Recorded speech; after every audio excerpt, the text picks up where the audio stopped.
Hi friends, welcome back to my channel. ఎలా ఉన్నారు అందరూ? బాగున్నారా? నేను చాలా బాగున్నానండి.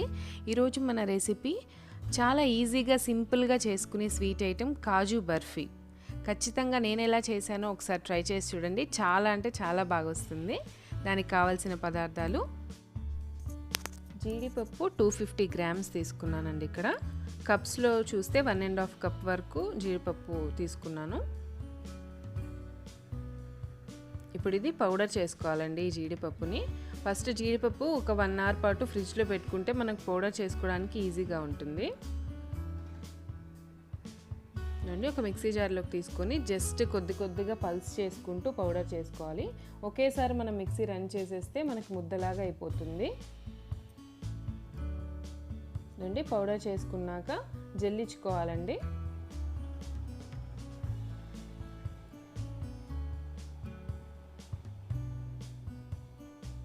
ఇలా జల్లించుకున్నాక మెత్తటి పౌడర్ లాగా రావాలి మనకి. నెక్స్ట్ మళ్ళీ మిగిలిన జీడిపప్పు అండ్ ఈ పౌడర్ కూడా వేసుకొని అలాగే మిక్సీ పట్టుకొని జల్లించుకోవాలి.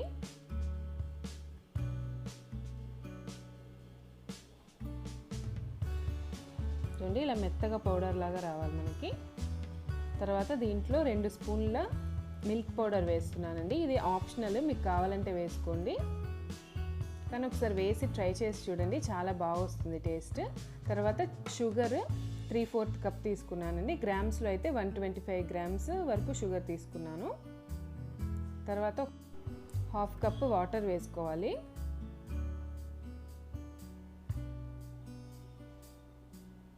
ఇప్పుడు షుగర్ బాగా కరిగాక తీగపాకం రావాలండి. కొంచెం ముదురు తీగపాకం రావాలి. ఒక 10 to 12 మినిట్స్లో వచ్చేస్తుంది. చూడండి, మనం ఇలా చెక్ చేస్తే కొంచెం ముదురు తీగపాకం రావాలి. క్లిప్లో చూస్తున్నారు కదా. అలా వచ్చాక మనం పౌడర్ చేసి పెట్టుకున్నాం కదా, cashewnut అండ్ మిల్క్ పౌడర్ కలిపి పెట్టుకున్నాం, ఆ పౌడర్ వేసుకోవాలి.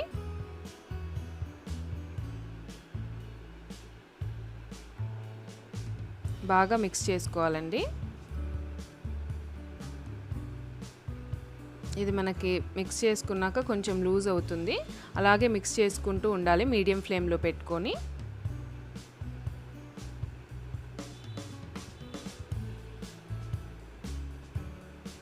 కలుపుతూనే ఉండాలండి. చూడండి, ఇలా కొంచెం ప్యాన్ సైడ్స్ అంతా వదులుతూ ఉంటుంది నిదానంగా. ఈ టైంలో ఒక 1/2 స్పూన్ నెయ్యి వేసుకోవాలండి. ఎక్కువ నెయ్యి వేసేసుకోవద్దండి, 1/2 స్పూన్ నెయ్యి అయితే సరిపోతుంది. చూడండి, ఇలా ప్యాన్ అంతా వదిలిన తర్వాత స్టవ్ ఆఫ్ చేసుకొని అలా కలుపుతూ ఉండాలండి ఒక 5 మినిట్స్ వరకు, కూల్ అయ్యేంత వరకు. తర్వాత ఒక బటర్ పేపర్ తీసుకొని ఆ బటర్ పేపర్లోకి ఈ మన మిక్స్చర్ అంతా ట్రాన్స్ఫర్ చేసుకోవాలి. చూడండి, మనం ఇలా చెక్ చేసి ఇలా ఉండలాగా చేస్తే మనకు ఉండ ఫామ్ అవ్వాలండి. అప్పుడు కరెక్ట్ కన్సిస్టెన్సీ అన్నమాట. చూడండి, క్లిప్లో చూపిస్తున్న విధంగా గోరువెచ్చగా ఉన్నప్పుడే మనం బటర్ పేపర్ సహాయంతో ఇలా ముద్దలాగా ప్రిపేర్ చేసుకోవాలి.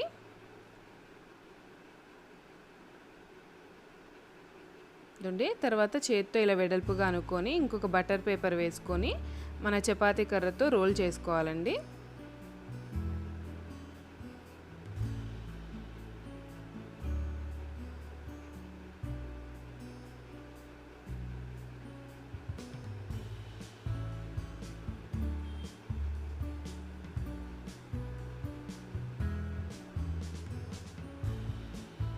ఇదండి 1 ఇంచ్ మందం ఉండేటట్టు రోల్ చేసుకున్నాక ఇలా సైడ్స్ అన్నీ తీసేసి క్లిప్లో చూపిస్తున్న విధంగా పీసెస్ లాగా కట్ చేసుకోవాలండి.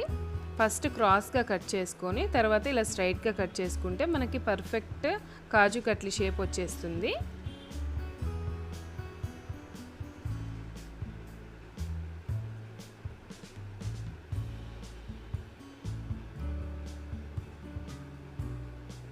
చాలా బాగా వచ్చిందండి. చూడండి, ఖచ్చితంగా మీరు కూడా ఒకసారి ట్రై చేసి ఎలా వచ్చిందో నాకు కామెంట్ సెక్షన్లో చెప్పండి.